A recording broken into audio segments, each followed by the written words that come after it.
Millions of Americans plan to move to more affordable areas amid pandemic. As a part of the aftermath to the coronavirus pandemic, some of the biggest and most important cities in the country are now facing a brand new crisis. People are moving out by the millions. It's true, and it makes total sense, as you'll find out in this video. Is it the fear of death at the hands of an invisible army of crowned foes? Is it the fear of food shortages that might leave Manhattan looking like a scene from I Am Legend? Or is it just because people are bored out of their minds and locked up in their tiny apartments? The answer will surprise you, but by the time you reach the end of this video, we would be surprised if you aren't already packing your bags and planning to start over in a new city of a new America that is unfolding in front of our very eyes. But before we get started, make sure to give us a like, subscribe if you're new to our channel, and turn on the notification bell so you don't miss out on interesting new videos. Let's begin. Here are the facts. At the very beginning of October, one of the world's largest freelance talent marketplaces conducted a survey to see how the pandemic was affecting freelance and remote work in general. Besides things like a boom in remote jobs and e-commerce, which was totally foreseeable with the lockdown measures in place, they discovered that many freelancers who lived in big cities were either moving or planning to move to more affordable areas like the suburbs, or even as far as other states. This massive migration involves between 14 to 23 million Americans in various phases of moving, more than 20% of which are currently living in cities like New York and San Francisco.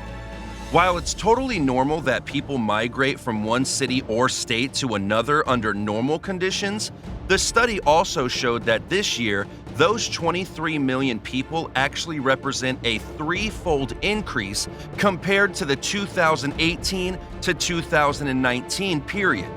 This set off a bunch of alarms, and many news outlets started reporting on the issue and conducting research of their own, which only added fuel to the flames, as many more found out about it and were quick to jump on the bandwagon. The question is, will you? Food for thought while you subscribe to the channel, hit the like, and keep watching. Now, obviously, all this begs the question, where exactly did those millions of people used to live, and where exactly are they moving to? Not to worry, we'll get there in a second. Which cities are people moving out from? The study we just mentioned gives us some insights as to the where, the when, and the why behind this massive American migration. It seems that the vast majority of people are leaving the biggest coastal cities in the US, like Manhattan, San Francisco, and LA. This is actually backed by other independent studies of the real estate market in those big metropolises. In New York City alone, September 2020 saw an increase of 200% in the number of available apartments and condos for rent compared to the year before. That's 3 times as many vacant apartments, which in itself is more proof of the fact that people are leaving the city that never sleeps. Interestingly, this bit of information fits perfectly with the conclusion of the threefold increase of domestic migration we mentioned a second ago. This has a lot of branching consequences on the local economies of both the big city and the migrants' final destination. In New York, landlords are desperately trying to get people to sign leases for their rentals, but things are going from bad to worse. Such a decrease in demand made rental properties drop by a quarter, and landlords are offering anything from waiving the rent for a month or two, free cable or Wi-Fi for 1 or 2 months, and all sort of other incentives on free kitchen and laundry appliances to keep or attract new tenants.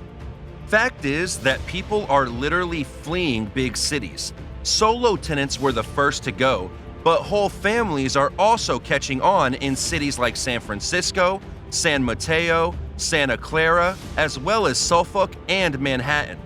If you're standing in the middle of an empty Fifth Avenue thinking, "Where'd everybody go?" Don't worry, We've got the answer, so keep watching to find out. Before we get there, let's see who is actually on the move. Who exactly is leaving? Not everyone is leaving the city, only a specific demographic is. If you want to know who exactly is moving in today's pandemic-induced migration, all you have to do is be talking to any Generation Xer and asking them about their kids. Why?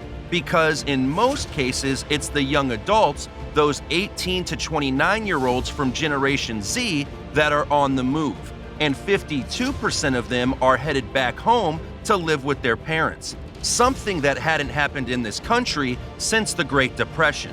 Together with those that went their own way, that adds up to more than 26.5 million Americans who have had to move for various reasons that we're about to explore.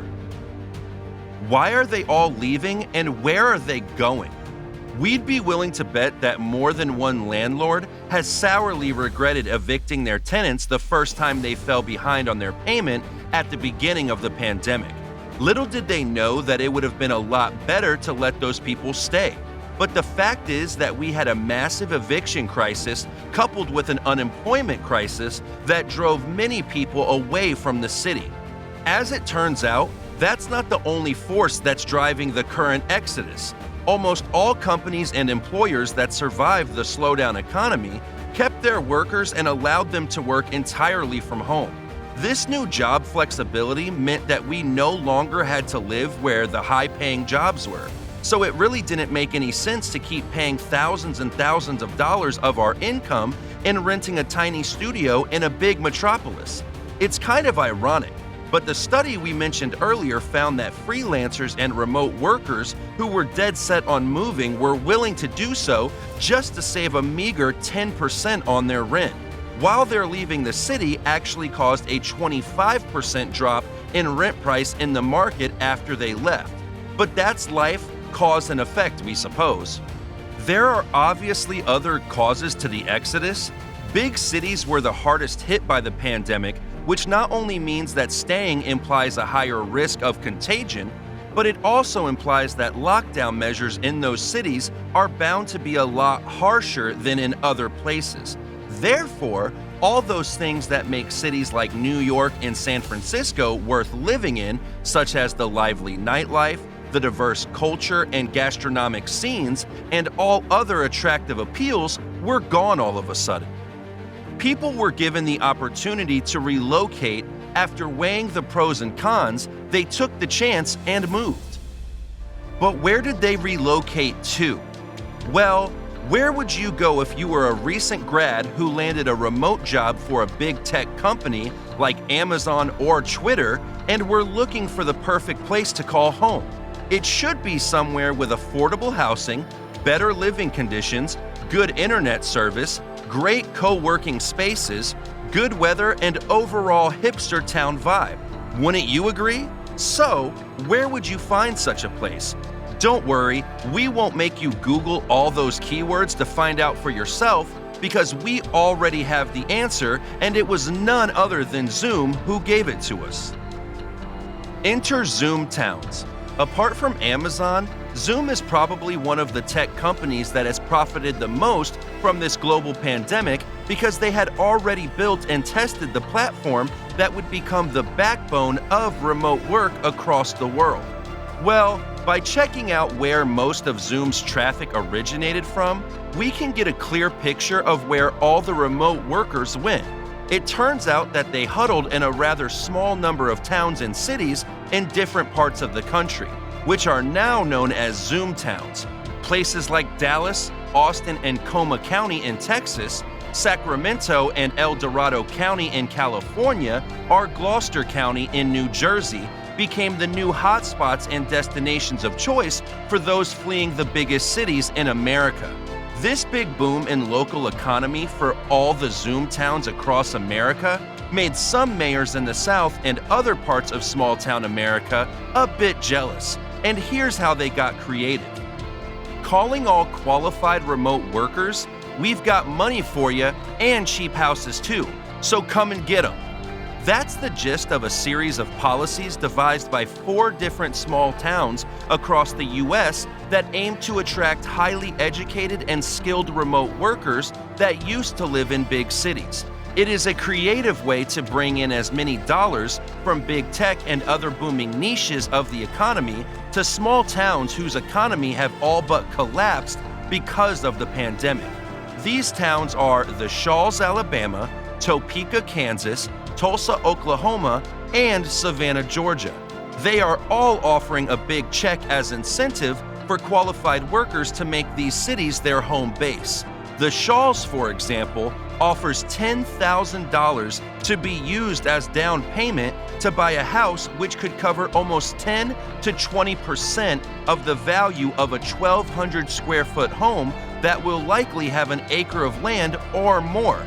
Try pulling that off in New York or San Francisco and tell us how it goes in the comments section down below.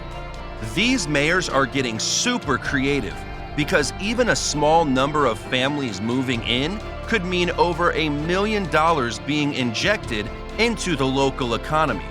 The real question here is, if you were given the opportunity to work entirely from home, would you take advantage of it and move to cash in on what these 4 up-and-coming towns are offering?